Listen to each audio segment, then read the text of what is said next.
Yo yo yo! Salut les turfeuses et salut les turfeurs et bienvenue pour un nouveau pronostic de Benoît Requin. Ok, place au pronostic du quintet du dimanche 28 janvier, direction Paris-Vincennes pour le Grand Prix d'Amérique. Trot attelé, 2700 mètres, 18 partants, réunion 1, course 7, indice de confiance 3 sur 5.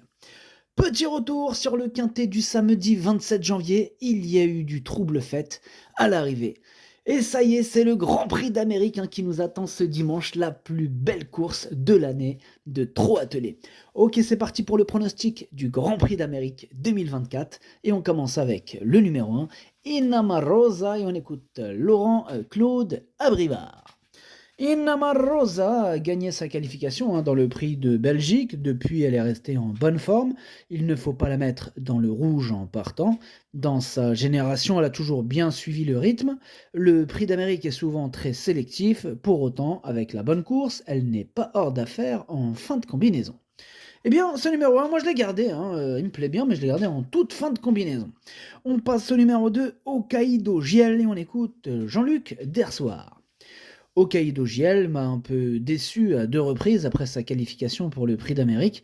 Il m'a un peu rassuré en dernier lieu dans le prix de Belgique. Il est bien. Alors certes, il n'a qu'une chance secondaire, mais avec un bon parcours, il peut pourquoi pas prendre une allocation.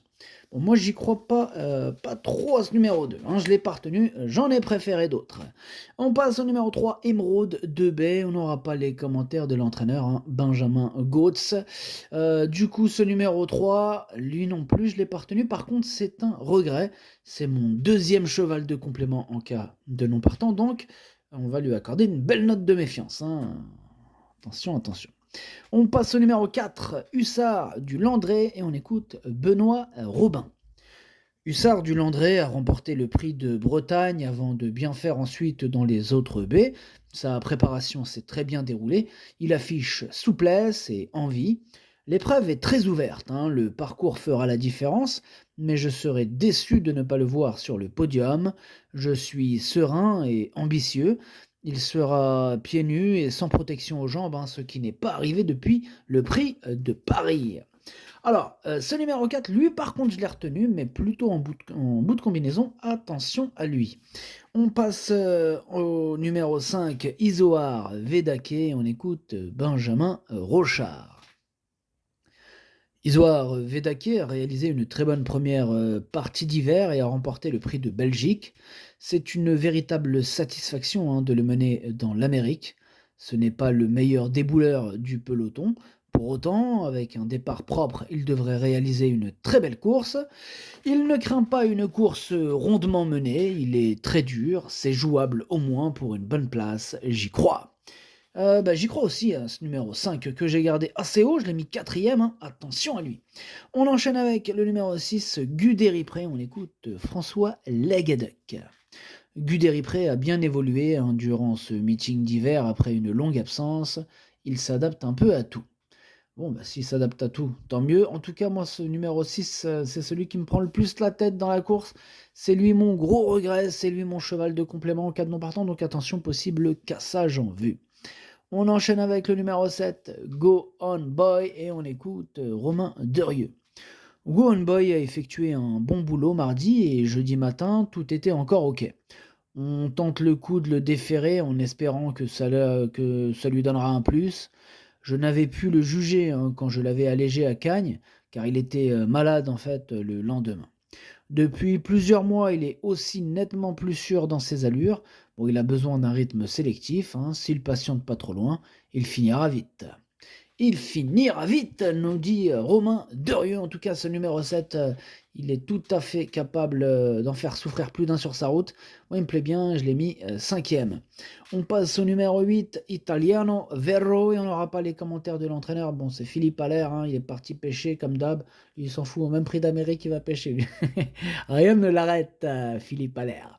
Bref, amuse-toi bien. Ce numéro 8, je ne l'ai pas retenu du coup. On passe au numéro 9, Diable de Vauvert, et on écoute Bertrand Lebellé. Diable de Vauvert a été longtemps absent, hein, il n'avait pas été rassurant au début d'hiver. Bon, dans le prix de Brest, il a réalisé une bonne valeur. Bon, il n'est pas encore revenu au mieux, hein, mais cette tentative est encourageante. Bon, il a 11 ans et on a le plaisir avec son on se fait plaisir avec son propriétaire, hein, d'être à nouveau au départ. Alors, je signe pour la 7e place, hein, après une course en dedans. On essaye à 8 jours avant d'aller sur le prix de Paris. Bon, bah, il est cool, Bertrand Lebellet, hein, il a signé pour la 7e place. Bah, j'ai envie de dire tant mieux. Tant mieux pour nous aussi. Moi, ce numéro 9, étant donné que je ne l'ai pas retenu. On passe au numéro 10, c'est Aetos Chronos. On écoute Jerry Riordan. Aetos Chronos a longtemps été sur la touche à la suite d'une erreur médicale.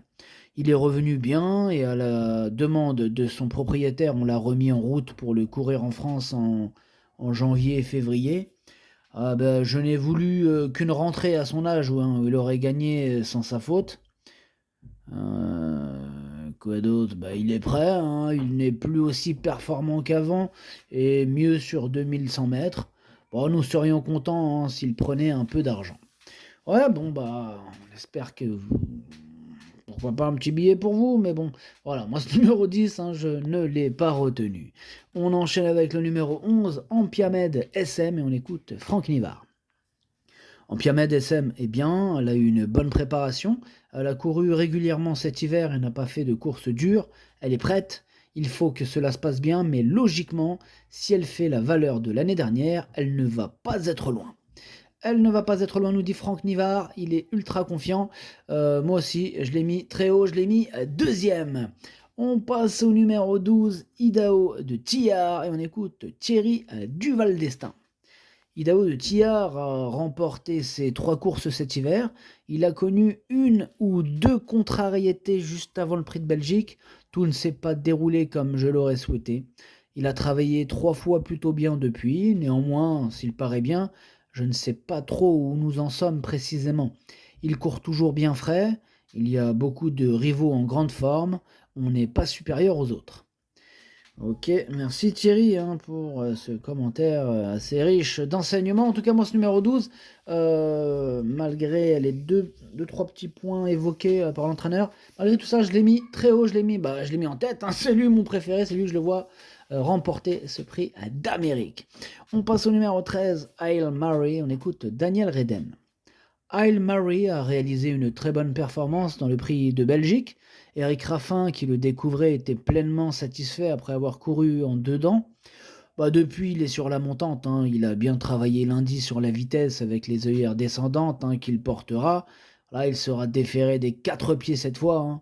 Bon, cette course est un rêve, hein, et cela se présente bien pour être parmi les 5 premiers.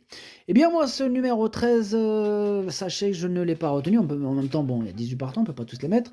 Bon, ce numéro 13, voilà, je ne l'ai pas retenu, mais il est en plein milieu de ma petite liste des possibles troubles faits.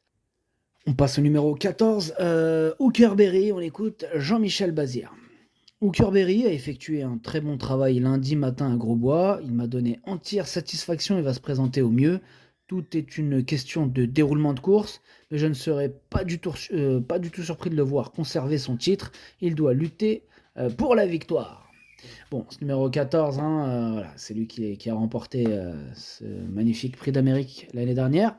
Voilà, donc d'après l'entraîneur, voilà, il pourrait encore une fois remporter cette magnifique course. Voilà, bon, moi je le vois pas comme ça, je le vois plus troisième cette fois-ci. Voilà, moi cette année, je le vois battu, numéro 14, à la 3e place. On passe au numéro 15, c'est Delia Dupombreux, on écoute Sylvain Roger. Delia Dupombreux a laissé une belle impression pour finir dans le prix de Bourgogne, mais cela s'était mal passé. Plus récemment, elle a été victime d'un parcours épouvantable né au vent. Et c'était mission impossible. Le niveau est très relevé et elle peut être moins resplendissante. Elle est peut-être moins resplendissante que l'hiver dernier.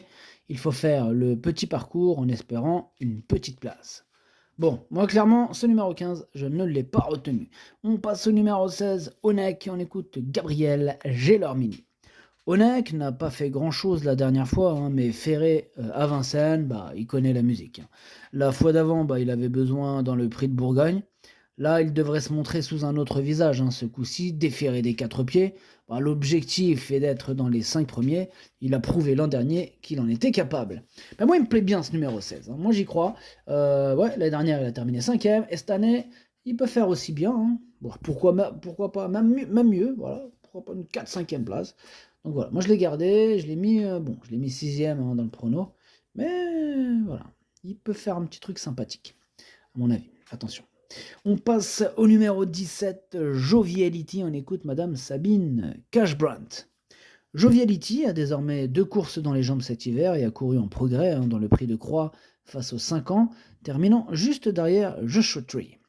En concertation avec le propriétaire, on s'est dirigé sur ce prix d'Amérique plutôt que la veille. Elle est sur la montante et va faire de son mieux. Ses pieds sont parfaits. Avoir Björn Goop est une chance. Tout se présente bien. Tout se présente bien, tous les feux sont au vert et malgré ça, je l'ai pas retenu. Par contre, c'est lui le chef et le capitaine de ma petite liste des possibles casseurs de tickets repérés. Donc attention. Et on termine avec le numéro 18, Vivid Wise Ass, et on écoute Alessandro Gociadoro. Vivid Wise Ass n'a pu participer au prix de Belgique car il a un peu de catarrhe, mais vraiment rien de grave. Il a été aussitôt soigné et tout est vite rentré dans l'ordre. Il a très bien travaillé, on a tout fait pour l'amener à 100%. Je redoute Idao de Tillard et Ampiamed SM. Il doit finir au moins dans les 5. Au moins dans les 5, nous dit Alessandro Gociador. Bon, pareil, moi ce numéro 18, lui non plus, moi je ne l'ai pas retenu. Par contre, il est à l'arrière de ma petite liste des possibles troubles fêtes. Le pronostic, ça donne 12, 11, 14, 5, 7, 16, 4, As. Merci d'avoir suivi cette vidéo. N'hésitez pas à mettre un pouce bleu si la vidéo vous a plu. Pour accéder à tous mes tickets pour la course du Quintet, rendez-vous directement en description de la vidéo. À jouer avec modération. Bonne chance. Chopez-le moi. Ciao.